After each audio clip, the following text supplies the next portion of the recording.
Assalamualaikum warahmatullahi wabarakatuh dan salam sejahtera, kembali lagi bersama saya Rusdi Syarif. Saya doakan kita semua selalu sehat, rezeki dilancarkan dan urusan kita semakin dimudahkan oleh Allah Subhanahu wa taala. Amin ya Allah ya rabbal alamin. Jadi ini berkenaan dengan IMEI ya. Karena bagi kita yang di luar negeri ini, apakah TKI, PMI, pelajar atau siapapun yang pulang dari luar negeri itu harus mendaftar IMEI. Kalau tidak daftar IMEI, maka nanti handphone itu tidak bisa dipakai di Indonesia. Dan setelah kita daftarkan IMEI, ada handphone ini yang perlu bayar pajak. Yaitunya harga handphone yang di atas USD-nya $500. Harga handphone yang di atas $500 itu harus bayar pajak. Kalau kita rupiahkan lebih kurang 7 jutaan gitu ya. Jadi kalau handphone kita di bawah harganya USD $500 atau di bawah 7 jutaan, itu tidak kena pajak, alias gratis. Contoh mungkin handphone kita yang harganya 2 juta, 3 juta, 5 juta, nah itu gratis. Tapi kalau handphonenya di atas harganya $500 itu kena pajak. Dan aturan yang sekarang ini, daftar IMEI itu tidak mesti di bandara. Karena kalau sebelum ini kan di bandara, kita pulang dari luar negeri. Setelah itu nanti pergi ke tempat karantina. Setelah selesai karantina, kita harus ke bandara lagi untuk daftar IMEI. Jadi bolak-balik ceritanya. Tapi sekarang daftar IMEI tidak mesti di bandara lagi, bisa di daerah masing-masing. Contoh saya Riau, maka bisa saya daftarkan di kantor pajak yang ada di Riau, seperti itu.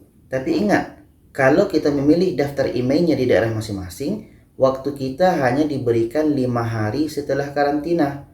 Karena kalau kita terlambat, contoh kita hari ke-6 baru datang ke kantor pajak untuk daftar IMEI, maka nanti kita akan dikenakan bayaran yang seharusnya kita dapat gratis kan, karena mungkin handphone kita harganya cuma 2 jutaan, 3 jutaan, tapi karena berlebih dari 5 hari kita baru datang ke kantor pajak, maka nanti kita akan dikenakan denda. Jadi supaya kita tidak kena denda, maka datanglah selagi dalam 5 hari setelah karantina. Oke, setelah karantina. Dan ketika daftar IMEI itu bawa nanti paspor, yang kedua tiket atau boarding pass, dan yang ketiga surat keterangan telah selesai karantina. Nanti kalau kita lihat di surat selesai karantina itu akan ada tanggal di bawahnya itu, menerangkan kita selesai karantina pada hari tersebut. Maka nanti petugas yang ada di kantor pajak tersebut akan melihat pada tanggal yang di bawah surat itu. Oh, si A ini dia masih dalam 2 hari setelah karantina. Karena ini handphonenya harganya di bawah 7 jutaan atau di bawah $500. Nah, jadi kalau kita masih dalam 5 hari itu masih gratis. Tapi jangan sampai melebihi 5 hari. Dan setelah itu batas waktu untuk kita daftar IMEI itu hanya 60 hari. Contoh kita dah sebulan belum juga daftar IMEI kita, atau udah sampai 40 hari, akhirnya sampai 60 hari 2 bulan. Maka nanti IMEI kita pun belum daftar lagi, maka nanti handphone kita tidak bisa lagi dipakai di Indonesia. Seperti itu ya. Dan ada juga yang bertanya, "Bang, kalau seandainya data yang saya masukkan ini salah IMEI. Ada daripada beberapa angka, ada salah satu angka yang salah. Gimana tuh Bang merubahnya?" Iya, data itu masih bisa dirubah dengan syarat masih dalam 30 hari setelah didaftarkan. Kalau seandainya data yang salah itu, kita baru datang ke kantor pajak hari ke-31, 32, dan seterusnya, maka susah lagi untuk menguruskannya. Jadi bagi data yang salah, data IMEI yang salah itu, selagi dalam 30 hari, pergilah ke kantor pajak tersebut. Dan ingat, kantor pajak tersebut harus sama dengan tempat yang kita daftarkan sebelumnya. Kalau sebelum ini kita daftarkan di bandara IMEI-nya, bermakna kita harus pergi lagi ke bandara. Tidak bisa di kantor pajak yang ada di daerah. Karena waktu itu kita mendaftarnya di bandara. Tapi kalau seandainya kita mendaftar IMEI-nya di daerah masing-masing, maka nanti datang saja kembali ke tempat tersebut. Poinnya adalah datang ke tempat pajak yang sama ketika kita daftarkan IMEI tersebut. Dan ada lagi yang bertanya, "Bang, seandainya handphone saya ini harganya di atas $500, di atas 7 jutaan, mungkin seperti iPhone ya, harga belinya itu sampai 10 juta, 12 juta. Gimana nih Bang? Kalau bayar pajaknya ini mahal sampai 4 juta, 5 juta.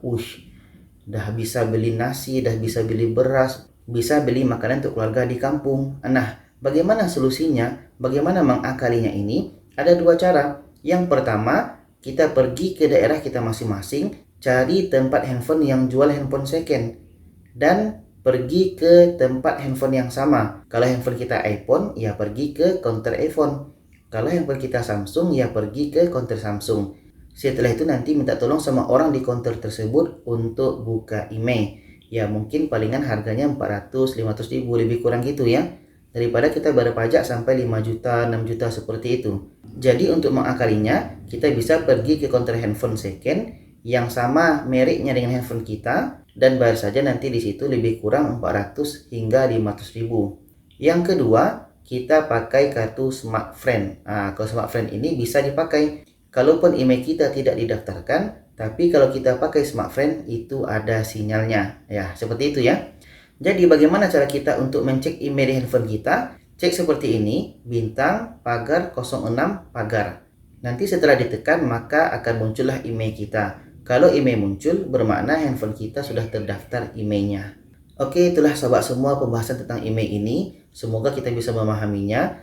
Bagi kita yang balik kampung ini, semoga urusan kita dimudahkan dan selamat sampai ke rumah. Terima kasih, jangan lupa share kepada yang lainnya.